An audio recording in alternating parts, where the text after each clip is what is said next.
I remember you saying that you research guests before they come in. Yeah. Like, is it basically stalking? It is stalking. Okay. Am I allowed to say that? For ice, we do this. So, what do you want? You know that's ice. That is the reason why there are many couples like secret couples in a restaurant. Off duty, you're chilling, and suddenly you have a drink in your hand and you start cleaning the tables. You want a coaster under a glass. Even if I see a drop of water, I look for a tissue and I'm trying to clean it. Server in me just has some other plans. With this series, we're flipping the script on restaurant coverage and focusing on the service professionals who make our special moments extra special. Hi and welcome to At Your Service with me, Smita Menon. As a food journalist who's been writing about the scene for more than 15 years, I've had a front row seat to restaurant and media culture. We're chatting with Mirelle Pingfu, the general manager at Mask, India's best restaurant, and Paradox, a bar by the same team. Come, let's go. As a journalist, when you're writing about food and you're writing about restaurants, very often the focus is on the chef and the chef's team and all of the little details that go into like making a dish. But it's not common to see this aspect of hospitality. And I think it's so crucial to understand what really goes on behind a restaurant when you study and look at service a little closer. Mirelle has no background in hospitality prior to Mask. She actually started out in finance, but quickly realized it wasn't for her. In 2017, when a friend tipped her off about a new restaurant that was opening in Mumbai, she jumped at it and found her way to Mask as a hostess. So when I joined, I was only handling reservations in the restaurant. And I remember 3 months into doing that, I spoke with my then manager and I said that I'm standing at the gate. If you want me to pour water at any table, I'll be very happy to do that. And then slowly that pouring water became carrying a salver. Then it became clearing a table. Then it became, maybe explaining a course. Then it became handling a guest complaint. Then it came to handling the restaurant. Then literally after the restaurant, it was like, okay, handle events and restaurant. And after that, it was events, restaurant, bar. Then it was events, restaurant, bar, accounts. I remember you saying that you research guests before they come in. Yeah. What does that process look like? Like, is it basically stalking or is there some other research that you do? No, it is stalking. Okay. Am I allowed to say that? So there's a debrief sheet. The names are written. And all we need to do is the person who's handling that table, at the end of the day, write something about that guest. So there's a record. If There's you were a badly record. behaved at Mars. There's a record, literally. So every day there is an SOS that we print, which is informing this is the name of the guest, number of covers, time, allergies, dietary restrictions, and if they've paid in advance and how much have they paid. Next to that, there's a column that's blank, which is on the other sheet below. And that sheet has things written about, for example, if Smita is coming to the restaurant, it has things written about Smita as to which table was Smita last sitting on.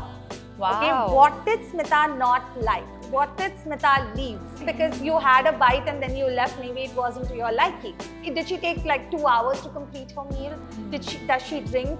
What was the last cocktail she had? Did she like it? So there's everything that's written on that sheet, and once we get to the restaurant, you'll see how it looks. I'm very scared. Yeah, and then the next day, the reservation team comes in and then they fill that sheet out.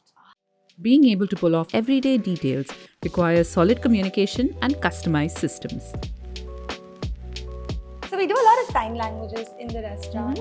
Yeah, Like what? So if you need a salver, and if I'm standing on one end of the restaurant, we basically do this. If I need to wipe a table, I'll just do crumbing. If I need to do cutlery, I'll do this. I mean, if I'm at a table and somebody is asking me for water, so I'll have like one hand behind and I will make a sign. So this is still, regular, still, sparkling. So my team knows, and then we'll just hand that bottle over to, Nice. all of us know that. Yeah.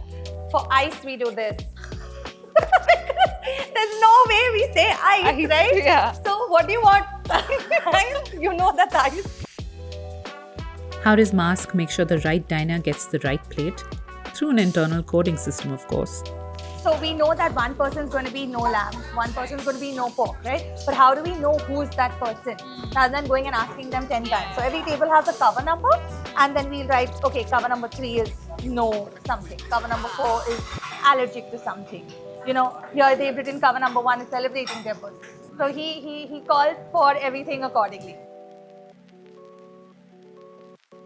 What drew me to Mirelle for this series is her obsession with personalization and how, with the team at Mask, she delivers an experience that feels tailored and not templated, right from remembering preferences to thinking on her feet and using her emotional intelligence to handle sticky situations.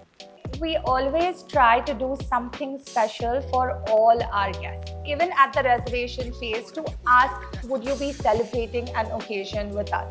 A guy wanted to propose one day, and he said that, can you please play Perfect by Ed Sheeran inside the restaurant?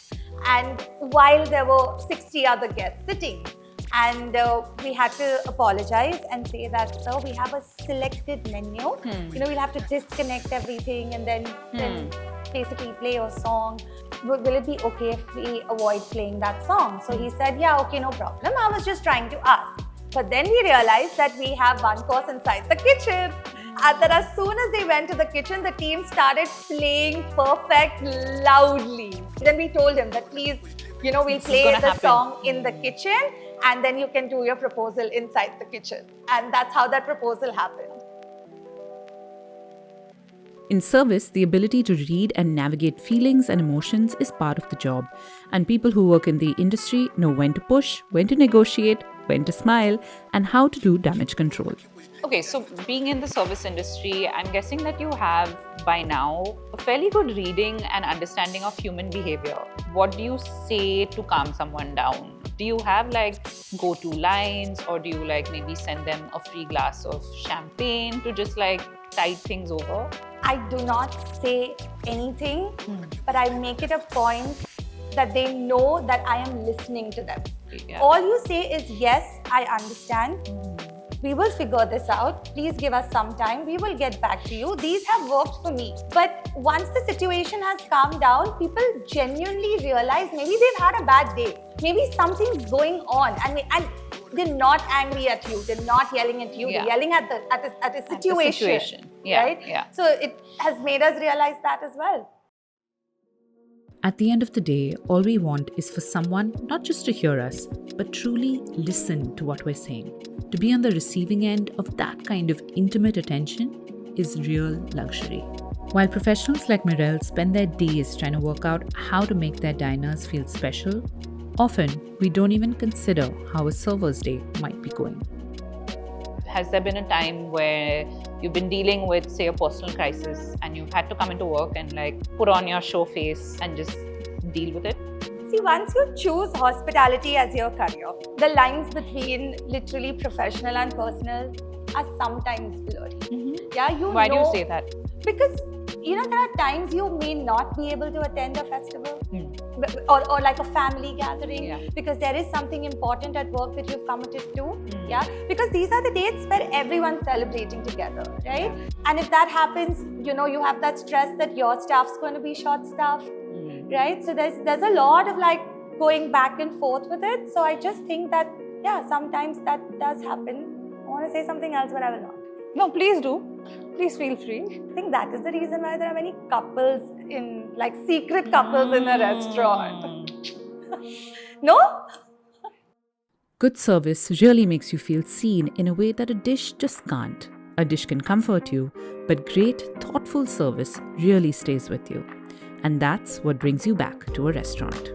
We also go out a lot. We're literally like family. We drink together, we eat together. Most of us literally also kind of live together. Yeah. You know, because if we have a long day and the next day we've got to come early, we crash at someone else's house. Yeah. On Saturdays, we have the team stay back because a lot of them live in Panvel, Kharghar, or some of them live in Vasai, and Saturday nights are busy nights. There's no way they can take their last train. And the first train's at 4:20, 4:30. No time. Service on Sundays start at around 12. The team has to be in by 10. Wow. So So- sleepover happened. Sleepover happens, yeah. And then now we have a carom board every night. Like after service, we play carom together, or it's cricket, or it's something or the other. And I think that's what made us really that bond tighter. Is there something that you absolutely love about your job? There are a lot of things that I love about my job, but what I love the most is that it is never monotonous. Every day is a new day. The reason I quit finance was because, there was a lot of backlog of work as well. You take it to the next day, next week, next month, maybe. But what happens here is once that event is done, it's done. Once the service is done, it's done. It's a new day tomorrow. Yeah. You're never carrying anything to the next day. And I think that is what makes me love my job even more, because I do not know what to expect from my tomorrow. What would you say is the downside of the job? So imagine you're at a house party, off duty, you're chilling, yeah? And suddenly you have a drink in your hand and you start cleaning the tables. You can't see an empty glass. You want a coaster under a glass. And suddenly your friend's holding a salver, a plate like this, and you're like, no, your finger's inside that plate, you can't do that. And I'm like, I'm come to relax, I'm come to chill, and the inner server in me just has some other plans. And I think I need to stop doing it. Occupational It hazard. always happens. Even if I see a drop of water, I look for a tissue and I'm trying to clean it. And my friend's like, relax, it's not your house, it's my house. So that is something I feel, it just comes with With the territory. Yeah. When we see women in hospitality, we see them as hostesses. Very often they are seen as just a pretty face. But obviously, as we've seen today during the course of this entire shoot, Mirelle is much more than just a pretty face. She is the brains, the muscle, literally like life force that runs the group, along with her team, of course. I think it's really inspiring to see a woman doing all of these things and bringing that very womanly kind of instinct to what she does. In the next episode of At Your Service, we spend the day with a superstar barista you might recognize from viral videos on the gram. Subscribe to watch more.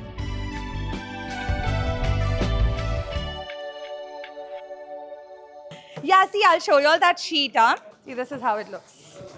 Ta-da! Wow. There. Action shot.